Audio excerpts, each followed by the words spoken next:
자, 그런데 이 러일 전쟁을 기점으로 해가지고 여러분들 이 독립협회의 어떤 노선을 계승한 또 다른 운동이 연결이 됩니다. 그 운동이 뭐냐면 그게 바로 애국개몽운동이라는 거예요. 이제 오늘 배우게 될 애국개몽운동 노선이 되는 겁니다.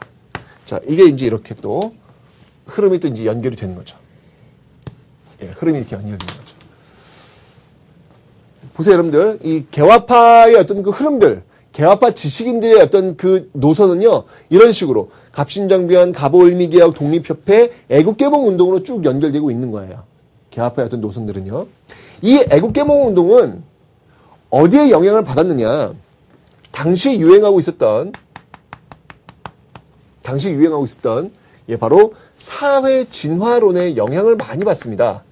사회 진화론에 예, 많은 영향을 받습니다. 이 사회 진화론이 뭐냐면 약육강식, 적자생존, 동물의 세계에서 통용되고 있는 어떤 그런 법칙들이잖아요. 그런 것들을 우리 인간 세계에도 적용을 시킨 거예요. 그래서 약육강식, 적자생존에 기반을 둔 이 사회 진화론에 영향을 받은 그 개화파 지식인들이 우리도 약자가 아닌 강자가 돼야 되겠다. 우리도 실력을 키워야 되겠다. 힘을 키워야 되겠다. 라고 해서 이 애국개몽운동을 전개해 나가는 것이죠. 자, 그러면 이 사회 진화론이 뭐냐? 이 사회 진화론은 여러분들 결정적으로 얘기하면 이 실력을 키우자는 얘기예요. 실력을. 예, 이 실력을 키우자는 겁니다. 그러면 실력을 키우기 위한 방법으로는 어떤 것들이 있느냐? 크게 이런 노선을 취합니다. 교육입니다. 교육. 그 다음에 이제 언론입니다. 그리고 식산흥업입니다. 식산흥업이라고 하는 건 여러분들 한마디로 얘기하면 예, 경제의 발달이라고 보시면 되는 거예요. 자, 이런 교육, 언론, 식산흥업 이런 것들이 바로 이 사회 진화론, 실력을 키우자라고 하는 지식인들이 중점적으로 발전시키고자 했던 그런 분야가 되겠습니다. 자, 그러니까 제가 지금 이게 빨간색으로 이 칠한 이 노선 있죠? 이 노선의 핵심은 바로 실력을 키우자는 얘기예요. 실력을 키우는 방법은 바로 이런 교육이나 언론이나 식산흥업을 통해서 이뤄내자는 이야기입니다. 그러니까 계몽이에요. 가장 중요한 핵심은 계몽입니다. 교육을 하는 이유도 계몽이고 언론을 통해 가지고 많이 모르고 있는 사람들한테 우리가 왜 개화를 해야 되는지, 우리가 왜 바뀌어야 되는지를 끊임없이 알리는, 그러면서 경제 발전을 시키는 이런 것들이 바로 이 사회진화론에 영향을 받은 실력 양성론자들, 바로 애국개몽 운동자들의 주요 목표였다는 이야기입니다.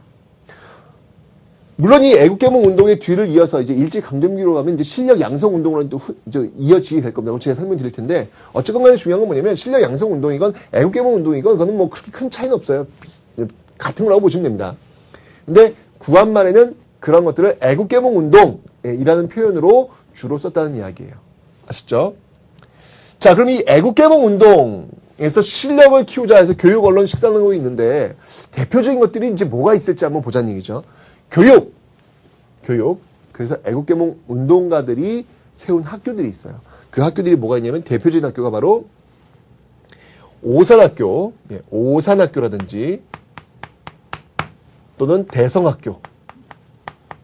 네, 이런 그 학교 설립이 있겠고, 그 다음에 이제 언론 같은 경우는 뭐 대표적인 그게 대한매일신보가 있겠죠.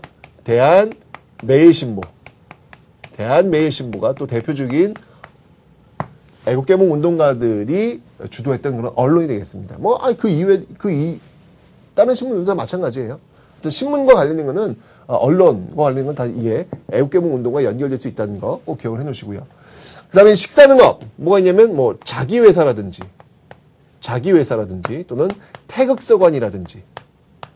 자기회사는 뭐, 어려운 거 아니고요. 도자기, 자기 그릇 있죠? 그런 걸 만드는 회사고, 태극서관은 서점이에요. 이런 걸 통해 가지고, 식산흥업, 좀 경제에 좀 발전시키는 그런 어떤 모습들을 목표로 하고 있다. 라는 걸 볼 수 있겠죠. 교육과 언론과 식산흥업, 이제 이러한 것들에 초점을 맞춰가지고 바로 이런 애국개몽 운동을 전개하고 있다는 얘기입니다.